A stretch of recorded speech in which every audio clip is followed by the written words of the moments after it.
അയോധ്യ രാമക്ഷേത്രത്തിലെ സംഭാവന തട്ടിപ്പിൽ പ്രാഥമിക അന്വേഷണ റിപ്പോർട്ട് സമർപ്പിച്ച SIT UP additional chief secretary Sanjay പ്രസാദിനാണ് റിപ്പോർട്ട് കൈമാറിയത്. സംഭവത്തിൽ FIR രജിസ്റ്റർ ചെയ്യാൻ SIT ശുപാർശ ചെയ്തു. 5 വർഷത്തെ സംഭാവനകൾ ഓഡിറ്റ് ചെയ്യണമെന്നും ക്ഷേത്ര ട്രസ്റ്റിന്റെ സമ്പൂർണ്ണ പുനഃസംഘടന വേണമെന്നും റിപ്പോർട്ടിൽ ശുപാർശയുണ്ട്. അതിനിടെ സംഭവത്തിൽ ആദ്യ നടപടിയും ഇന്നുണ്ടായി. പ്രത്യേക അന്വേഷണ സംഘം ചോദ്യം ചെയ്ത പണം എണ്ണിത്തിട്ടപ്പെടുത്തുന്ന 40 ജീവനക്കാരെ ചുമതലകളിൽ നിന്ന് മാറ്റി. ചോദ്യം ചെയ്യലിൽ പലർക്കും തൃപ്തികരമായ മറുപടി നൽകാൻ കഴിയാതെ വന്നതോടെയാണ് നടപടി. കൂടാതെ രാം മന്ദിർ ട്രസ്റ്റിന്റെ എക്സ് ഒഫീഷ്യോ അംഗം കൂടിയായ അയോധ്യ ജില്ലാ മജിസ്ട്രേറ്റ് ശശാങ്ക് ത്രിപാഠി ക്ഷേത്രത്തിന്റെ ദൈനംദിന ഭരണ ചുമതലയും ഏറ്റെടുത്തു. അതേസമയം BJP നേതാവിന്റെ പരാതിയിൽ ഫണ്ട് തട്ടിപ്പിൽ പ്രധാനമന്ത്രിയുടെ ഓഫീസും ഇന്ന് റിപ്പോർട്ട് തേടിയിട്ടുണ്ട്. സംഭവത്തിൽ കോടതി മേൽനോട്ടത്തിൽ അന്വേഷണം ആവശ്യപ്പെട്ട് സുപ്രീം കോടതിയിൽ പൊതു താൽപര്യ ഹർജിയും സമർപ്പിക്കപ്പെട്ടിട്ടുണ്ട്. അയോധ്യ രാമക്ഷേത്രത്തിലെ ഫണ്ട് തിരിമറിയിലെ കണ്ടെത്തലുകൾ വിരൽ ചൂണ്ടുന്നത് ആരിലേക്ക്? SIT അന്വേഷണത്തിലെ കണ്ടെത്തലുകൾ കേസിന്റെ ഗൗരവം വർദ്ധിപ്പിക്കുന്നതാണോ? കാണാമാതി എക്സ്ട്രാ. അയോധ്യ രാമക്ഷേത്രത്തിന് ലഭിച്ച സംഭാവനകളിലെ ക്രമക്കേടുകൾ പരിശോധിക്കുന്ന SIT ഇതുവരെ 180-ലധികം പേരെയാണ് ചോദ്യം ചെയ്തത്. ചോദ്യം ചെയ്യലിൽ ക്ഷേത്രത്തിൽ പണം എണ്ണിത്തിട്ടപ്പെടുത്തുന്ന 40 പേരെങ്കിലും കുറ്റകൃത്യത്തിൽ പങ്കാളിയായിട്ടുണ്ടെന്നാണ് അന്വേഷണ സംഘം കണ്ടെത്തിയത്. ഇതേ തുടർന്നാണ് ഇവരെ ചുമതലകളിൽ നിന്ന് മാറ്റി നിർത്താൻ തീരുമാനിച്ചത്. ഏറ്റവും വലിയ തട്ടിപ്പ് നടന്നത് കഴിഞ്ഞ കുംഭമേള സമയത്താണെന്ന് കൂടി കണ്ടെത്തിയ സാഹചര്യത്തിൽ ജീവനക്കാരെ അന്വേഷണ സംഘം വീണ്ടും ചോദ്യം ചെയ്യാനും സാധ്യതയുണ്ട്. നിലവിലെ കണ്ടെത്തലുകൾ ഉൾക്കൊള്ളിച്ചുള്ള റിപ്പോർട്ടാണ് പ്രത്യേക അന്വേഷണ സംഘം UP അഡീഷണൽ ചീഫ് സെക്രട്ടറി സഞ്ജയ് പ്രസാദിന് കൈമാറിയിട്ടുള്ളത്. കൂടുതൽ അന്വേഷണം നടത്തി വരും ദിവസങ്ങളിൽ സംഘം അന്തിമ റിപ്പോർട്ടും നൽകിയേക്കും. വിഷയത്തിന്റെ പ്രാധാന്യം കണക്കിലെടുത്ത UP സർക്കാർ പ്രധാനമന്ത്രിയുടെ ഓഫീസുമായി ആശയവിനിമയം നടത്തിയ ശേഷമാകും തുടർ നടപടി കൈക്കൊള്ളുക. ഇതിനിടെ വിഷയത്തിൽ CBI അന്വേഷണം ആവശ്യപ്പെട്ട് സുപ്രീം കോടതിയിൽ പൊതുതാൽപര്യ ഹർജിയും സമർപ്പിച്ചിട്ടുണ്ട്. അയോധ്യ രാമക്ഷേത്രത്തിലെ ക്രമക്കേട് പുറത്തുവന്നതോടെ മധുര ശ്രീകൃഷ്ണ ക്ഷേത്രത്തിലെ പരാതിയും സർക്കാർ അന്വേഷിച്ചേക്കും. RD Extra news Malayalam.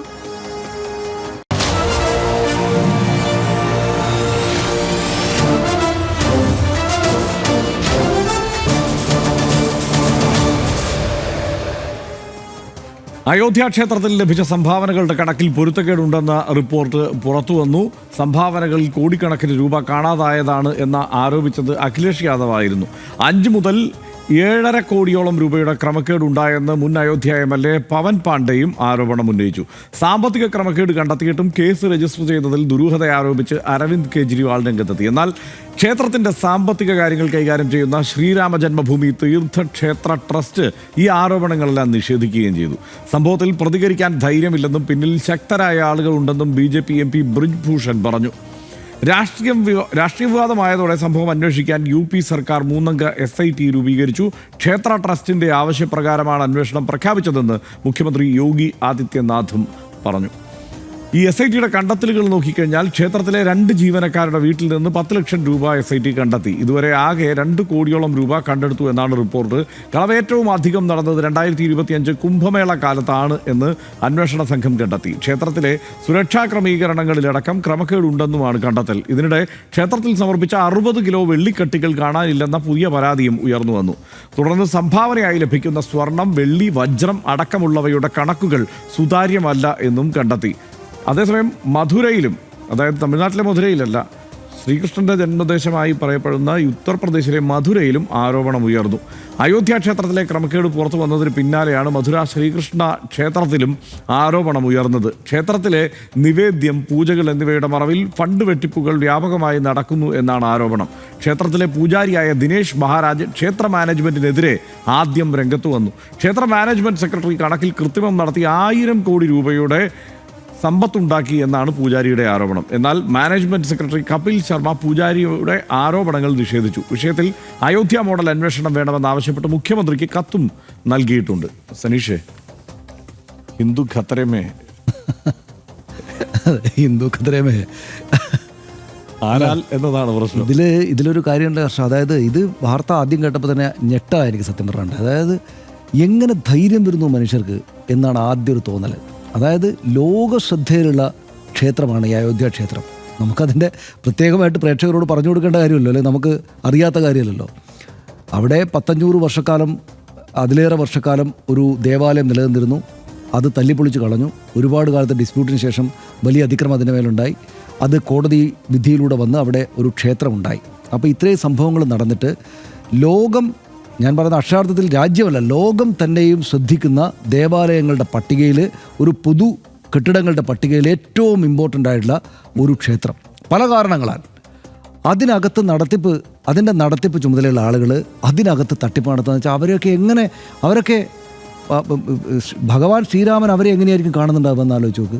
ആ ക്ഷേത്രത്തിനകത്ത് രാംലല്ല കുട്ടിയായിരിക്കുന്ന ഭഗവാൻ ശ്രീരാമൻ അതിനകത്ത് ഉണ്ട് എങ്കിൽ എങ്ങനെയായിരിക്കും ഈ തട്ടിപ്പുകാരെ നോക്കുന്നുണ്ടാവുമെന്ന് ആലോചിച്ച് നോക്കൂ. അതും ഒരുപാട് കാലമായോ എന്ന് വെച്ചാൽ വർഷ ആ ക്ഷേത്രത്തിൻ്റെ പണി സമ്പൂർണ്ണമായിട്ടില്ല. ആ ക്ഷേത്രത്തിൻ്റെ പണി നടക്കുകയാണ് ഇപ്പോഴും. പണി പൂർത്തിയാകാത്ത ക്ഷേത്രമാണ്. പണി കംപ്ലീറ്റ് ചെയ്തിട്ട് ലാർസൻ ആൻഡ് ടൂബ്രോ ഇത് കംപ്ലീറ്റ് ആയിട്ട് കൈമാറാൻ വേണ്ടി പോകുന്നത്. അതിൻ്റെ അവസാനത്തെ മീറ്റിങ്ങുകളൊക്കെ അവർ നടക്കുന്നേ ഉള്ളൂ. അപ്പോഴാണ് ഇത്രയും വലിയ ലൂട്ട്, ഓർഗനൈസ്ഡ് ലൂട്ട് എന്നാണ് ഈ കോൺഗ്രസ്സുകാർ പറയുന്നത്. ഇപ്പോൾ തന്നെ SITയുടെ റിപ്പോർട്ട് നമ്മൾ വായിച്ചല്ലോ. SIT സമ്പൂർണ്ണമായിട്ട് ട്രസ്റ്റിനെ മാറ്റണം എന്നാണ് പറഞ്ഞിരിക്കുന്നത്. അപ്പോൾ അതിനകത്തൊരു തട്ടിപ്പ് നടന്നിട്ടുണ്ട് എന്നുള്ള കാര്യം ഈ SIT അങ്ങനെ തന്നെ പറഞ്ഞില്ലെങ്കിലും നമുക്കിപ്പോൾ വ്യക്തമാണ്. അതിനൊരു ഒഫീഷ്യൽ ഒരു സമ്മതമുണ്ട്, ഇവിടെ തട്ടിപ്പ് നടന്നിട്ടുണ്ട് എന്ന കാര്യം. അതുകൊണ്ടാണല്ലോ ട്രസ്റ്റ് ആകെ മാറ്റണം എന്ന് പറഞ്ഞിരിക്കുന്നത്. അപ്പോൾ ഇപ്പോൾ കോൺഗ്രസ്സുകാരും BJPക്കാരും ഒരുപോലെ, ഇപ്പോൾ ബ്രിജ്ഭൂഷണൊക്കെ വന്നല്ലോ. അപ്പോൾ അവിടെ നമ്മൾ വായിച്ച് മനസ്സിലാക്കുമ്പോൾ അവിടെ ഈ കാര്യത്തിന് നേരെ BJPക്കാർ തന്നെയും വരികയും BJPയുടെ ഒരു പ്രധാനപ്പെട്ട മുതിർന്ന നേതാവ് പ്രധാനമന്ത്രിക്ക് തന്നെയും പരാതി കൊടുക്കുകയും പ്രധാനമന്ത്രി റിപ്പോർട്ട് തേടുകയൊക്കെ ചെയ്യുന്നതിന് പിന്നിൽ ഇതിനകത്ത് BJPക്കകത്ത് തന്നെ ചില രാഷ്ട്രീയ പ്രശ്നം. ബ്രിജ്ഭൂഷൺ ആരാണെന്ന് നമുക്കറിയാലോ, അവിടെ പ്രശ്നത്തിലായിരിക്കുന്ന ഒരു BJP നേതാവാണ്. അപ്പോൾ ബ്രിജ്ഭൂഷൺ ഭയങ്കര കുഴപ്പക്കാരൻ. ആ കുഴപ്പങ്ങളും എല്ലാം വലിയ വാർത്തയായിട്ടുണ്ട്. പക്ഷെ അദ്ദേഹം പറയുന്നത് ഇത് പറയാൻ പറ്റില്ല, വലിയ അപ്പോൾ അതിനകത്ത് ആ പാർട്ടിക്കകത്തെ ചില പടലപ്പിണക്കങ്ങളിലൂടെ ഈ കാര്യങ്ങൾ പുറത്തേക്ക് എത്താൻ കാരണമായിട്ടുണ്ടാകുന്ന വേണമെങ്കിൽ നമുക്ക് സംശയിക്കാം. മുഴുവൻ അതിലേക്ക് എത്താറായിട്ടില്ല. പക്ഷേ കോൺഗ്രസ് അതിശക്തമായിട്ട് അജയ് റായ്, അവിടുത്തെ അവരുടെ PCC അധ്യക്ഷൻ അജയ് റായ് അതിശക്തമായിട്ട് വന്ന് ഇതിനെ എതിർത്തു. അദ്ദേഹം പറഞ്ഞ പ്രധാനപ്പെട്ട ഒരു കാര്യത്തിലേക്ക് നമ്മുടെ ശ്രദ്ധ പോകണം. എന്താണെന്നറിയോ, ഇത് RSS BJP പീപ്പിളാണ് ഇതിനകത്തെല്ലാം ഉള്ളത് എന്ന് അദ്ദേഹം പറയാണ്. അപ്പോൾ അദ്ദേഹം പറയുന്നത് കേൾക്കുമ്പോൾ കോൺഗ്രസിൻ്റെ ആരോപണമാണെങ്കിലും നമുക്ക് തള്ളിക്കളയാൻ പറ്റില്ല. എന്താണെന്നറിയോ, അതിനകത്ത് അദ്ദേഹം തെളിവ് പറയേണ്ട ആരാണ് ഈ ട്രസ്റ്റിൻ്റെ തലവൻ. ട്രസ്റ്റിൻ്റെ തലവൻ എന്ന് പറയുന്നത് എന്താണ്? അദ്ദേഹം നൃപേന്ദ്ര സിംഗ് അല്ലെ, നൃപേന്ദ്ര മിശ്ര, നരേന്ദ്രമോദിയുടെ പ്രിൻസിപ്പൽ സെക്രട്ടറി ആയിട്ട്, അത് അദ്ദേഹം തന്നെയല്ലേ ആവോ, നരേന്ദ്രമോദി പ്രധാനമന്ത്രിയായിരിക്കെ അദ്ദേഹത്തിൻ്റെ പ്രിൻസിപ്പൽ സെക്രട്ടറി ആയിട്ട് 5.5 വർഷം സേവനമനുഷ്ഠിച്ച ആളെയാണ് അദ്ദേഹം ഇതിൻ്റെ ട്രസ്റ്റ് സെക്രട്ടറി ആക്കിയിരിക്കുന്നതെന്നാണ്, ട്രസ്റ്റിൻ്റെ ചുമതലക്കാരനാക്കിയിരിക്കുന്നത്, തലപ്പത്ത് ഇരുത്തിയിരിക്കുന്നതെന്നാണ് പിന്നെ നമ്മുടെ UP കോൺഗ്രസ് അധ്യക്ഷൻ അജയ് റായ് പറയുന്നത്. എന്ന് വെച്ചാൽ അത് സ്വാഭാവികമാണ്. BJPയുടെയും RSSൻ്റെയും ദീർഘകാലം നീണ്ട രാഷ്ട്രീയ സമരങ്ങളുടെയും മറ്റും ഒടുവിൽ ഈ പറയുന്ന നിയമപരമായിട്ടുള്ള സംഗതികൾക്കൊടുവിലാണ് ഈ ക്ഷേത്രം ഉണ്ടായത് എന്ന് നമുക്ക് എല്ലാവർക്കും അറിയാം. BJPയാണ്, RSS ആണ് അതിൻ്റെ പിന്നിൽ എല്ലാ കാര്യങ്ങളിലും ഉണ്ടായിരുന്നതെന്ന് അവർ വളരെ വലിയ അവകാശവാദത്തോടെ പറയുന്നതാണ്. അപ്പോൾ അതിൻ്റെ ട്രസ്റ്റിൻ്റെ തലപ്പത്തേക്ക് വന്നതെല്ലാം BJPയുടെയും RSSൻ്റെ ആളുകളാണെന്ന കാര്യത്തിൽ സംശയമേ വേണ്ട. നേരിട്ട് പ്രധാനമന്ത്രിയുടെയും അല്ലെങ്കിൽ ഏറ്റവും ടോപ്പ് ലീഡർഷിപ്പിൻ്റെ മേൽനോട്ടത്തിലാണെന്ന കാര്യത്തിലും സംശയിക്കേണ്ട കാര്യമില്ല. അജയ് റായ് പറയുന്നതിനെ തള്ളിക്കളയേണ്ടതില്ല. അപ്പോൾ അവരുടെ ആളുകൾ ഇരിക്കുമ്പോഴാണ് ഇത് നടന്നിരിക്കുന്നത്. ഒന്ന് ആലോചിച്ച് നോക്കൂ. 100 കോടിയുടെ തട്ടിപ്പുണ്ടെന്നാണ് കോൺഗ്രസ് പറയുന്നത്. അഖിലേഷ് യാദവ് അത്ര തുക പറഞ്ഞിട്ടില്ല, നമുക്കറിയില്ല. ഇത്രക്ക് സുപ്രധാനമായിട്ട് അവർ കണക്കാക്കുന്ന, എന്ന് വെച്ചാൽ രാമൻ ജനിച്ചിരിക്കുന്നു എന്ന് അവർ വിശ്വസിക്കുന്ന ഒരു പ്രദേശത്തെ വലിയ നിയമലംഘന പോരാട്ടങ്ങൾക്കൊടുവിൽ വന്ന ഒരു ക്ഷേത്രം വെച്ചിട്ട് തട്ടിപ്പ് നടത്തണമെങ്കിൽ ഈ മനുഷ്യർ എമ്മാതിരി മനുഷ്യരായിരിക്കും എന്ന് ആലോചിച്ച് നോക്കുക. നടത്തിയ ആരായാലും എമ്മാതിരി മനുഷ്യരായിരിക്കും. എന്ത് തരം വിശ്വാസമാണ് അവർക്കുണ്ട് എന്ന് നമ്മൾ കണക്കാക്കേണ്ടത്.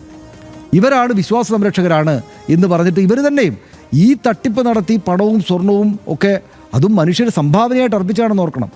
വിശ്വാസത്തിൻ്റെ പേരിൽ അവരവരുടെ കയ്യിൽ നിന്ന് സംഭാവനയായിട്ട് ചെറുതും വലുതും വളരെ വലുതുമായിട്ട് അർപ്പിച്ച സംഗതികളിൽ തട്ടിപ്പ് നടത്തണമെങ്കിൽ അവരെന്തുമാത്രം അമ്പലക്കള്ളന്മാരായിരിക്കും.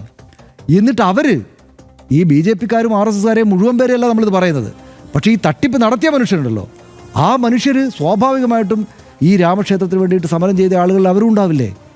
എങ്ങനെയാണ് മനുഷ്യർക്ക് ഇങ്ങനെ തട്ടിപ്പ് നടത്താൻ പറ്റുക അത്ഭുതപ്പെടുക എന്നല്ലാതെ എന്ത് ചെയ്യാനാണ്? ഇപ്പോൾ UP സർക്കാർ ഒരു SIT നിർത്തിയിരിക്കുകയാണ്, SIT വെച്ചിരിക്കുകയാണ്. SIT ആണ് ഇപ്പോൾ ഈ ട്രസ്റ്റിനെ അപ്പാടെ മാറ്റണമെന്ന് പറഞ്ഞിരിക്കുന്നത്. പ്രധാനമന്ത്രിയുടെ ഓഫീസ് തന്നെയും ഇതിൻ്റെ ഗൗരവം കണക്കിലെടുത്തിട്ട് റിപ്പോർട്ടോ മറ്റോ തേടിയിട്ടുണ്ടെന്നാണ് കേൾക്കുന്നത്. അപ്പോൾ UP സർക്കാരും കേന്ദ്ര സർക്കാർ തന്നെയും വേണ്ട രീതിയിൽ ഇടപെട്ടിട്ട് ഈ ഇതിനകം ഉണ്ടായിരിക്കുന്ന നാണക്കേട് മാറ്റിയിട്ട് ഈ തട്ടിപ്പ് നടത്തിയ ആളുകളെ ശിക്ഷിക്കുമെന്ന് തന്നെ നമുക്ക് പ്രതീക്ഷിക്കാം. പക്ഷേ ഇതിനകം ഉണ്ടായിരിക്കുന്ന ഈ കാര്യം സത്യത്തിൽ നമ്മളെ അമ്പരപ്പിക്കുന്നതാണ്. അതായത് മനുഷ്യൻ്റെ ആർത്തി ഏത് തരത്തിൽ എത്രത്തോളം വലുതാകും, അതേത് തരം അങ്ങേയറ്റം പരിശുദ്ധമെന്ന് അവർ തന്നെയും കണക്കാക്കുന്നതായിട്ട് അവർ പറയുന്ന, അതിനുവേണ്ടി സമരം പോലും ചെയ്യാമെന്ന് പറയുന്ന, അതിനുവേണ്ടി നിയമലംഘനം പോലും നടത്താം എന്ന് പറയുന്ന ഈ സംഗതി വെച്ചിട്ട് ഇവർ എത്രമാത്രം വലിയ തട്ടിപ്പ് ഈ മനുഷ്യർ നടത്തും എന്ന് മനസ്സിലാക്കാൻ ഉതകുന്നൊരു കാര്യമായിട്ട് കൂടെ നമ്മളിൽ ചിലരിത് കാണുകയാണല്ലേ? തീർച്ചയായിട്ടും. അതായത് ഇതിൻ്റെ ഒരു വ്യാപ്തി നമ്മൾ മനസ്സിലാക്കണം. അവിടെ ഒഴുകുന്ന സമ്പത്തിൻ്റെ വ്യാപ്തി നമ്മൾ ആദ്യം ഒന്ന് പരിശോധിക്കണമല്ലോ. അതായത് 2150 കോടി രൂപ മുടക്കിയിട്ടാണ് ആ ക്ഷേത്രം അവിടെ പണിതിരിക്കുന്നത്. ആ ക്ഷേത്രത്തിന് മാത്രമാണ് കേട്ടോ, അല്ലാതെ വേറെ കാശ് വേറെ ഇഷ്ടം പോലെ ചിലവഴിച്ചിട്ടുണ്ട് അവിടെ എന്നുള്ളത് ഓർക്കണം. മാത്രമല്ല അത് ഒന്ന് ബാബറി മസ്ജിദ് തകർത്തപ്പോൾ മുതൽ അത് വേറൊരു തരത്തിൽ ആ പ്രദേശം എന്താണ് ഈ രാജ്യമെമ്പാടും ഉള്ള ഹിന്ദുത്വ വാദികളുടെ ഒരു പ്രധാനപ്പെട്ട വിശ്വാസ കേന്ദ്രം, ഏറ്റവും പ്രധാനപ്പെട്ട കേന്ദ്രം എന്ന നിലയ്ക്ക് അത് മാറി. ഇപ്പോൾ തന്നെ നമ്മൾ പല കടകളിലൊക്കെ ചെന്ന് കഴിഞ്ഞാലൊക്കെ കാണാം ഇങ്ങനെ രാമക്ഷേത്രത്തിൻ്റെ ചിത്രം എല്ലാം ഇങ്ങനെ വെച്ചിട്ടുണ്ടാകും. അപ്പോൾ ആ നിലയ്ക്കാണ് അതിനെ അവർ കണക്കാക്കുന്നത്. അവിടേക്ക് സമ്പത്തിൻ്റെ ഒഴുക്കാണ്. അതിന് 20 പേര് നോൺ സ്റ്റോപ്പായിട്ട് പണം എണ്ണിക്കൊണ്ടിരിക്കുകയാണ് പല ഷിഫ്റ്റുകളിലായിട്ട്. അതായത് ഒരു ഷിഫ്റ്റിൽ 20 പേര് വെച്ചിട്ട് പൈസ എണ്ണാൻ വേണ്ടി മാത്രമേ ഇരിക്കുന്നുണ്ട് അവിടെ. അപ്പോൾ അത്ര വേഗത്തിൽ അവിടെ പണം എണ്ണിക്കൊണ്ടിരിക്കുന്ന തരത്തിൽ അവിടെ സമ്പത്ത് വന്ന് കുമിഞ്ഞു കൂടിക്കൊണ്ടിരിക്കുന്നു. അങ്ങനെ ഒരു സ്ഥലത്ത് തട്ടിപ്പ് നടന്നിരിക്കുന്നത്. ഈ തട്ടിപ്പിൻ്റെ ആരോപണം എന്ന് പറയുന്നത് ആദ്യഘട്ടത്തിൽ ഉയർന്ന ആരോപണവും സോഷ്യൽ മീഡിയയിൽ വന്നതും ഇതിന് ഉള്ളിൽ നിന്ന് തന്നെ ഉയർന്ന ആരോപണവുമൊക്കെ 7 കോടി വരെ ആയിരുന്നെങ്കിൽ ഇപ്പോൾ പറഞ്ഞു കേൾക്കുന്നത് അത് 1000 കോടിക്ക് മേൽ ആ തട്ടിപ്പുണ്ട് എന്ന മട്ടിലാണ്. ഇത് അന്വേഷണത്തിലേക്ക് പോകണമെന്ന്. ഇപ്പോൾ മാത്രമല്ല, ഈ അന്വേഷണത്തിന് ചുമതല ഏൽപ്പിച്ചിരിക്കുന്നവരെല്ലാം തന്നെ ഈ അന്വേഷണം അട്ടിമറിക്കാൻ വേണ്ടി ചുമതല ഏൽപ്പിച്ചിരിക്കുന്നവരാണ് എന്ന മറ്റുള്ള ആരോപണം പ്രതിപക്ഷം ഉയർത്തുന്നുണ്ട്. അഖിലേഷ് യാദവാണിത് കൃത്യമായി ആദ്യഘട്ടത്തിൽ ആരോപണമായി ഉയർത്തുന്നത്. ഇത് BJP നേതൃത്വത്തിൻ്റെ അറിവോടെ അല്ലാതെ ഇവിടെ ഇത്രയും വലിയൊരു തട്ടിപ്പ് നടക്കില്ല, അല്ലെങ്കിൽ അവർ ഉദാസീനമായോ കണ്ണടച്ചോ ഒരു നിലപാട് സ്വീകരിക്കാതെ തട്ടിപ്പ് നടക്കില്ല എന്നാണ് അഖിലേഷ് യാദവ് പറയുന്നത്. അതിൻ്റെ വ്യാപ്തി 1000 കോടി വരെ അല്ലെങ്കിൽ അതിന് മുകളിൽ ഉണ്ട് എന്ന് അവിടെ പ്രതിപക്ഷം ആരോപിച്ചുകൊണ്ടിരിക്കുകയാണ്. അപ്പോൾ അതിൻ്റെ ഒരു ചെറിയ വലിപ്പം ആരോപിക്കുക മാത്രമല്ല, മുമ്പേ ആരോപണം ഉയർന്നിട്ടുള്ള 1-2 കാര്യങ്ങളുണ്ട്. അതായത് 2,90,00,000 രൂപ മതിപ്പുള്ള ഭൂമി 24 കോടി രൂപയ്ക്കാണ് ഇവർ വാങ്ങിയിരിക്കുന്നത്. ഏത് 2,90,00,000 വില പരമാവധി വരുന്ന ഭൂമി 24 കോടി രൂപ കൊടുത്ത് വാങ്ങുകയും 9 കോടിയുടെ ഭൂമി 55 കോടി രൂപ കൊടുത്ത് വാങ്ങിക്കുകയും ചെയ്തിട്ടുണ്ട്. അപ്പോൾ ഈ ഭൂമി ഇടപാടിൽ ഇത്തരത്തിൽ വ്യാപകമായതായിട്ട് ആരോപണം. ഇത് ഇവിടെ മാത്രമല്ല കേട്ടോ, കാശിയിൽ ഇതേ ആരോപണം വന്നിട്ടുണ്ട്, മധുരയിൽ ഇതിന് സമാനമായ ആരോപണം വരുന്നുണ്ട്. അപ്പോൾ ഈ ബാബറി മസ്ജിദ് തകർത്തതിന് ശേഷം ഈ ഹിന്ദുത്വ മുദ്രാവാക്യങ്ങളിൽ ഏറ്റവും പ്രമുഖമായ ഒന്ന് കാശി മധുര ബാക്കി ഹേ എന്നുള്ളതായിരുന്നു. ഇപ്പോൾ മനസ്സിലാക്കുന്നത് കാശിയിലും മധുരയിലും ഒക്കെ നമുക്ക് വെട്ടിപ്പ് നടത്താനുണ്ട്, കാശടിച്ച് മാറ്റാനുണ്ട് എന്ന മട്ടിലാണ് ആ മുദ്രാവാക്യം ഉയർന്നതെന്നല്ലേ മനസ്സിലാക്കേണ്ടത്. കാരണം ഇവിടെയെല്ലാം സമ്പത്തൂറ്റാനുള്ള, അതായത് എല്ലായ്പ്പോഴും ഭഗവാന്റെ സമ്പത്തൂറ്റുന്നതിനേക്കാൾ അല്ലെങ്കിൽ ഇങ്ങനെ അടിച്ചു മാറ്റുന്നതിനേക്കാൾ വലിയ ഒരു ക്രൈം വേറെ ഇല്ല എന്നാണല്ലോ ഒരു വിശ്വാസി ചിന്തിക്കുക. അത് ആവർത്തിച്ച് ഈ BJP നേതാക്കൾ, സംഘപരിവാർ നേതാക്കൾ പറയാറുമുണ്ട്. പക്ഷേ അവർക്കിടയിൽ നിന്ന് തന്നെ ചിലർ, അവരെല്ലാവരും കൂടി ഇത് ആസൂത്രിതമായി ചെയ്തു എന്നുള്ളതല്ല, പക്ഷെ അവർക്കിടയിൽ നിന്ന് ചിലർ ഇതിനെയെല്ലാം ഇത്തരത്തിൽ സമ്പത്ത് ഊറ്റാനുള്ള ഒരു മാർഗമായി കണക്കാക്കുന്നു എന്നുള്ള ആരോപണം ഏറ്റവും ഗൗരവതരമാണ്. അത് ആ പ്രസ്ഥാനവും ആ നിലയ്ക്ക് തന്നെ കാണേണ്ടതാണെന്നാണ് എനിക്ക് തോന്നുന്നത്. അതിനെ അന്വേഷണത്തെ അട്ടിമറിക്കാനുള്ള ഒരു ശ്രമമല്ല ഉണ്ടാവേണ്ടത്. അതിനപ്പുറം വളരെ കൃത്യമായി ആളുകൾ ആരാണത് കണ്ടെത്തി നടപടിയാണ് ഉണ്ടാവേണ്ടത്. ഇപ്പോൾ എന്തായാലും എണ്ണൽ ജോലിക്കാർ 40 പേരെ മാറ്റി നിർത്തിയിട്ടുണ്ട് എന്നുള്ളതാണ് ഇപ്പോൾ മനസ്സിലാക്കാൻ കഴിയുന്ന ചില കാര്യങ്ങൾ. പക്ഷേ ചെറിയ നടപടികളെ ഉണ്ടാകുന്നുള്ളൂ. ഈ ആരോപണം ഉയർന്നതിന് ശേഷം എത്രയോ ദിവസങ്ങൾക്ക് ശേഷം ഇത് ഇങ്ങനെ ഏറിൽ ചർച്ചയായി അതിനെല്ലാം ശേഷം പോയി 2 പേരുടെ വീട്ടിൽ തപ്പി നോക്കുമ്പോഴാണ് ചാണകക്കുഴിക്കകത്തുനിന്ന് 10 ലക്ഷം കിട്ടിയത്.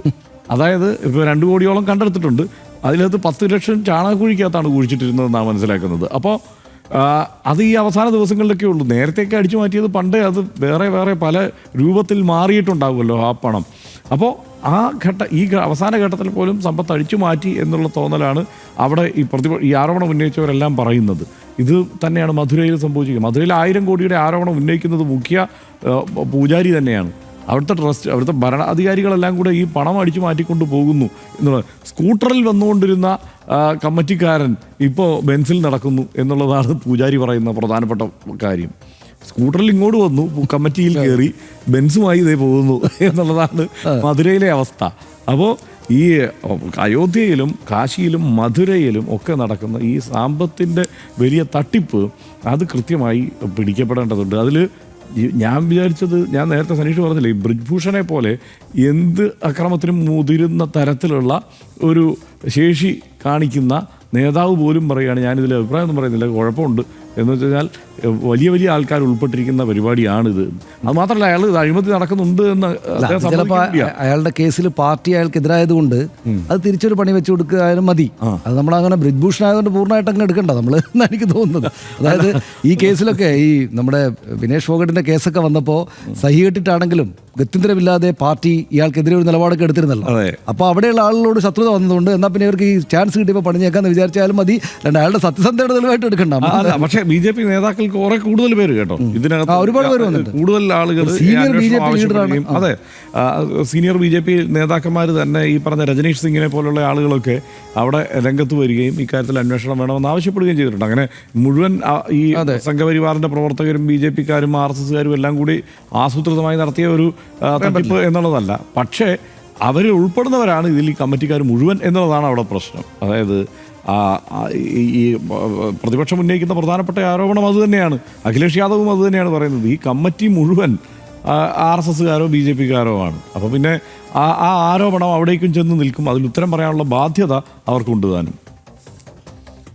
ഗുരുതര കണ്ടെത്തലുകളാണ് എന്തായാലും അയോധ്യ രാമക്ഷേത്രത്തിലെ സംഭാവനകളുമായി ബന്ധപ്പെട്ട് പുറത്തു വരുന്നത്. നിലവിൽ ക്ഷേത്രത്തിലെ ജീവനക്കാർക്കെതിരെയാണ് നടപടി സ്വീകരിച്ചിട്ടുള്ളതെങ്കിലും ഇതിനു പിന്നിൽ ശക്തരായ ആളുകളുണ്ടെന്ന BJP MP-യുടെ അടക്കം പ്രതികരണങ്ങൾ ഗൗരവത്തോടെ തന്നെ പരിശോധിക്കേണ്ടതുണ്ട്. 2020 BJP അവരുടെ ഏറ്റവും വലിയ രാഷ്ട്രീയ പ്രോജക്റ്റായി കണ്ട് നടപ്പാക്കിയ അയോധ്യ ക്ഷേത്രത്തിൽ തന്നെ ഇത്തരം ക്രമക്കേട് ഉണ്ടാകുന്നു എന്നത് BJP ഇതിനോടകം പ്രതിരോധത്തിലാക്കിയിട്ടുണ്ട്.